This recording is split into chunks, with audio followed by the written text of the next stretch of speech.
Part 6. The Dinner Party. There were 14 people at the dinner party.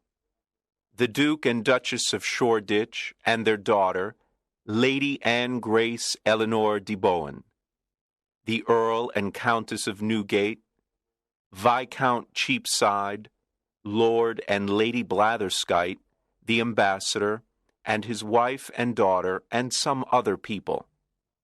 There was also a beautiful 22-year-old English girl named Portia Langham. I fell in love with her in 2 minutes, and she with me. After a while, the house servant presented another guest, Mr. Lloyd Hastings. When Mr. Hastings saw me, he said, "I think I know you." "Yes, you probably do." "Are you the... "Yes, I'm the strange millionaire with the £1,000,000 note in his pocket." Well, this is a surprise. I never thought you were the same Henry Adams from San Francisco. 6 months ago, you were working in the offices of Blake Hopkins in San Francisco. I remember clearly. You had a very small salary, and at night you helped me arrange the papers for the Gould and Curry Mining Company. Now you're a millionaire, a celebrity here in London. I can't believe it. How exciting. I can't believe it either, Lloyd. Just 3 months ago, we went to the Miners' Restaurant. No, it was the What Cheer restaurant. Right, it was the What Cheer. We went there at 2 o'clock in the morning. We had steak and coffee. That night, we worked for 6 long hours on the Gould and Curry Mining Company papers. Do you remember, Henry? I asked you to come to London with me. I wanted you to help me sell the Gould and Curry gold mine shares, but you refused. Of course I remember. I didn't want to leave my job in San Francisco. And I still think it's difficult to sell shares of a California gold mine here in London. You were right, Henry. You were so right. It is impossible to sell these shares here in London. My plan failed and I spent all my money. I don't want to talk about it. But you must talk about it. When we leave the dinner party, you must tell me what happened. Oh, can I? I really need to talk to a friend, Lloyd said with water in his eyes. Yes, I want to hear the whole story, every word of it. Thank you, Henry. You are a true friend. At this point, it was time for dinner. Thanks to the English system of precedence, there was no dinner. The English never play a game for fun. They play to win or to lose something. Miss Langham and I played the game, but with little interest. I looked at her beautiful face and said, "Miss Langham, I love you." "Mr. Adams," she said softly and smiled. "I love you too." This was a wonderful evening. Miss Langham and I were very happy. We smiled, laughed, and talked. I was honest with her. I told her that I was poor and that I didn't have a cent in the world. I explained that the £1,000,000 note was not mine. She was very curious to know more. I told her the whole story from the start. She laughed and laughed. She thought the story was very funny. I didn't understand why it was funny. I also explained that I needed an important job with a big salary to pay all my debts.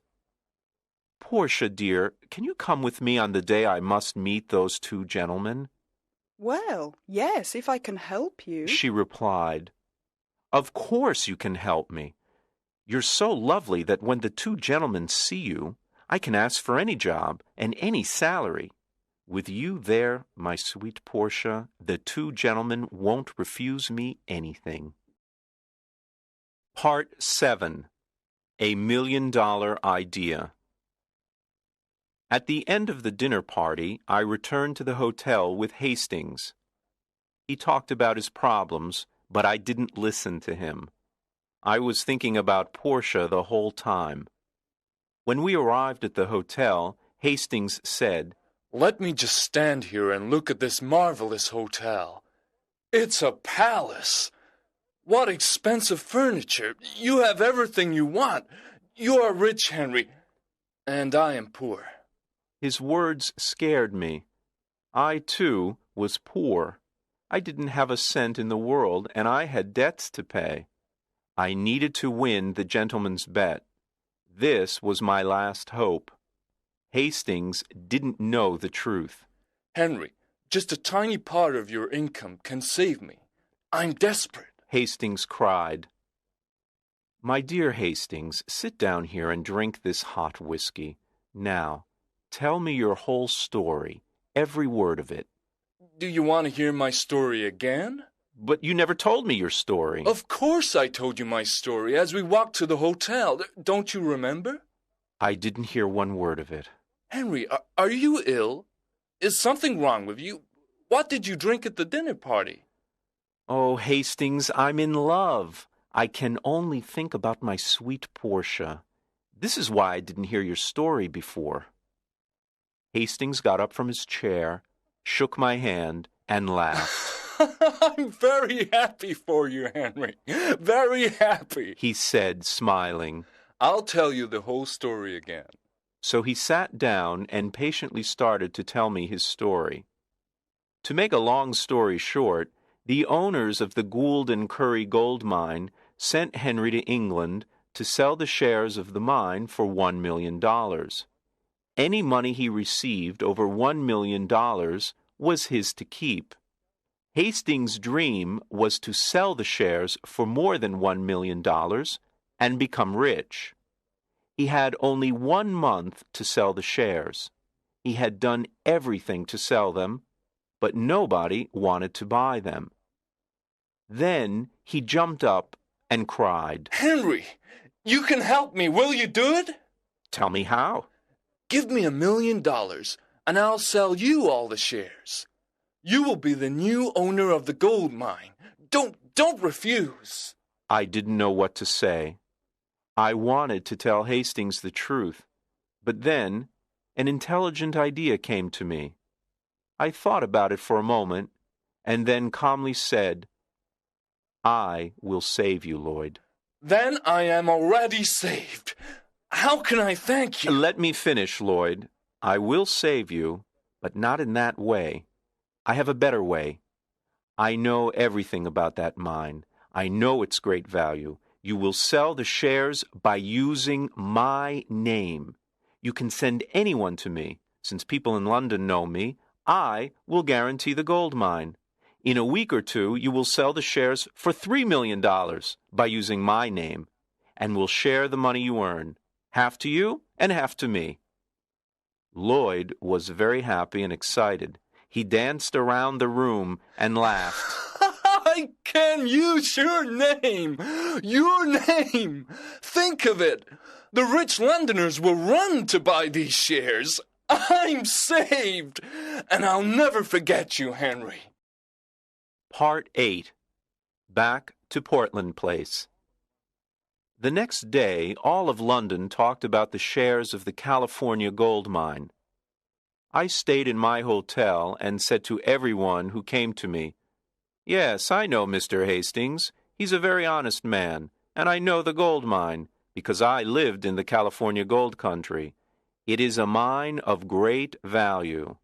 People were now interested in buying the shares. I spent every evening with Portia at the American ambassador's house. I didn't tell her about the shares and the mine. It was a surprise. We talked about our love and our future together. Finally, the end of the month arrived. Lots of rich Londoners bought the shares of the mine.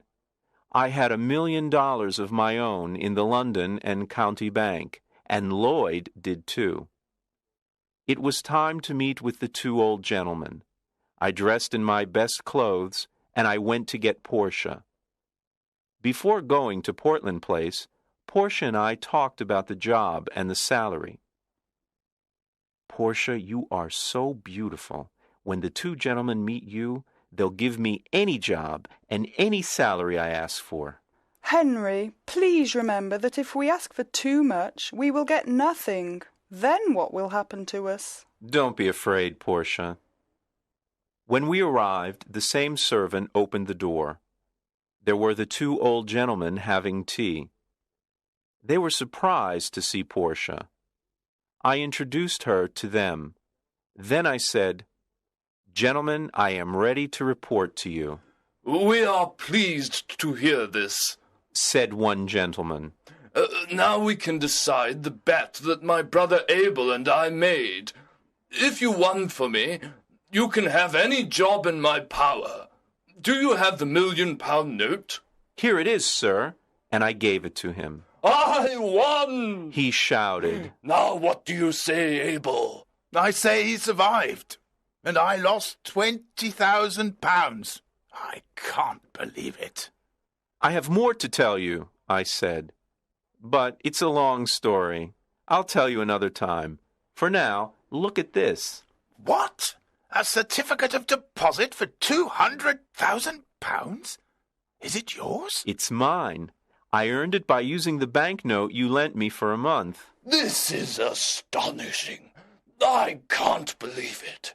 Portia looked at me with surprise and said, Henry, is that really your money? You didn't tell me the truth. "No, I didn't, but I know you'll forgive me." Don't be so sure. You told me a lie, Henry. "Dearest Portia, it was only for fun. Come, let's go now," But wait! my gentleman said. I want to give you the job and the salary you choose.